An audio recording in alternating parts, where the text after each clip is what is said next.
चलिए, तो आज हम लोग क्लास 2 के बच्चों को पढ़ाएंगे क्या, दिस, दैट, दीज और दोज का प्रयोग। हम कहाँ पे दिस का प्रयोग करेंगे, कहाँ पे दैट का, कहाँ पे दीज का और कहाँ पे दोज का।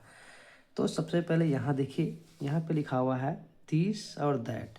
यहाँ लिखा हुआ है सिंगुलर, यानी दिस और दैट हमेशा सिंगुलर के साथ यूज है एक, तो हमेशा दिस और दैट के साथ इज का प्रयोग करेंगे, यानी कि सिंगुलर एक ही चीज़ के साथ प्रयोग होगा तो दिस दैट का प्रयोग करेंगे।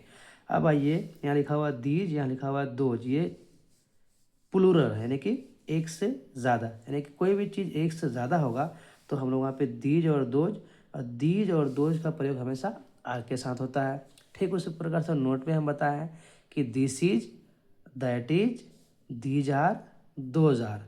अब एक सवाल यहाँ पे है कि कहाँ पे दिस का प्रयोग करेंगे और कहाँ पे दैट का प्रयोग करेंगे। तो आइए हम लोग सवाल में देखते हैं। यहाँ पे जैसे यहाँ लिखा एक पेड़ है, यहाँ पे पेड़ का चित्र बना दिया, इज ए ट्री। तो यहाँ लिखेंगे दिस इज ए ट्री। क्यों? क्योंकि पेड़ अगर नज़दीक में है तो वहाँ पे हम यूज़ करेंगे दिस का। ठीक उसी प्रकार से यहाँ है क्या, कप। कप तो ये नज़दीक में है, यहाँ भी लिखेंगे this is a cup, this is a cup, क्योंकि कप नज़दीक में है इसीलिए दिस। ये देखिए क्या है, एप्पल है। क्या है? एप्पल। तो यहाँ लिखेंगे दिस इज एन एप्पल, क्योंकि एप्पल जो है नज़दीक है इसलिए दिस का प्रयोग किए। अब इसको यहाँ पे आइए हम लोग देखते हैं क्या लिखा हुआ है। खाली जगह इज ए ट्री, यानी पेड़ हमसे दूर में है शायद, तो इसलिए यहाँ लिखेंगे दैट, THAT, यानी दैट इज ए ट्री, क्योंकि पेड़ दूर में है। अब आइए यहाँ पे, फिर यहाँ लिखा इज ए कप, यानी कप दूर में है इसलिए लिखेंगे दैट इज ए कप। ठीक उसी प्रकार से बॉल है, यहाँ पे ये भी दूर रखा हुआ है तो यहाँ लिखेंगे दैट इज ए बॉल। यानी ये पता चला दिस और दैट में, यानी कोई चीज़ नज़दीक में है तो उसके लिए हम लोग दिस का यूज किए, वो थोड़ा सा दूर में है तो वहाँ हम लोग क्या करेंगे, दैट का प्रयोग करेंगे। और दिस दैट ये दोनों सिंगुलर है, इसके लिए हमेशा इज का यूज करेंगे। अब आइए हम लोग इस पर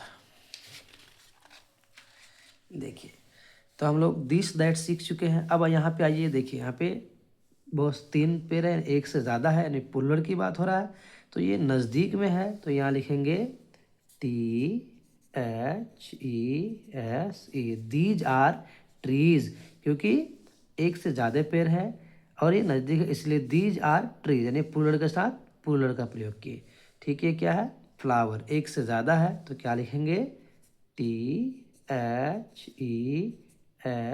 दीज आर फ्लावर्स, यानी यहाँ एक से ज़्यादा फूल है इसलिए दीज आर फ्लावर्स। अब उसी का जब लोग थोड़ा सा देखते हैं यहाँ पे कि देखिए यहाँ पे जो है किताबें हैं लेकिन ये दूर है, तो इसी के लिए हम लोग क्या लिखेंगे THOSE, दोज आर बुक्स, यानी ये जो किताबें हैं दूर में इसलिए क्या हो जाएगा, दोज आर बुक्स। अब यहाँ देखिए बॉल है लेकिन क्या है, दूर में है थोड़ा सा, तो यहाँ लिखेंगे THOSE, यानी कि दोज आर बॉल्स। ये बॉल जो है थोड़ा दूर में इसलिए क्या लिखे, दोज आर बॉल्स। अब आइए हम लोग नीचे में देखते हैं, जैसे यहाँ लिखा हुआ है वह औरतें हैं, यानी कि थोड़ा दूर से बात हो रही है, मैं दूर में है शायद इसलिए वह औरतें लिखेंगे, लिखेंगे THOSE, those are women, WOMENS, womens, क्योंकि वह औरतें हैं इसलिए क्या हो जाएगा, एक से ज़्यादा औरतें तो एक से ज़्यादा इसलिए आर का प्रयोग किए, और ये ज़्यादा है तो दूर में इसलिए दो, यानी 2000 वुमेन्स, वह औरतें हैं। ठीक उसी प्रकार से नीचे देखिए क्या लिखा हुआ, ये किताबें हैं, यानी किताबें हैं, बहुत सारे किताबें होंगे, बगल में है तो क्या लिखेंगे these, THESE, these are books, BOOK, these are books. ये हो गया। अब देखिए, अब यहाँ पे लिखा ये है, ये बॉल है, एक बॉल है, यानी कि ये बॉल है, तो क्या लिखेंगे? This is a ball. ये हो गया।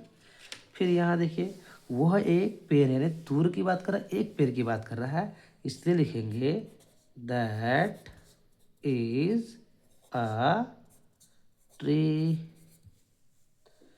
Thank you, thanks for watching video.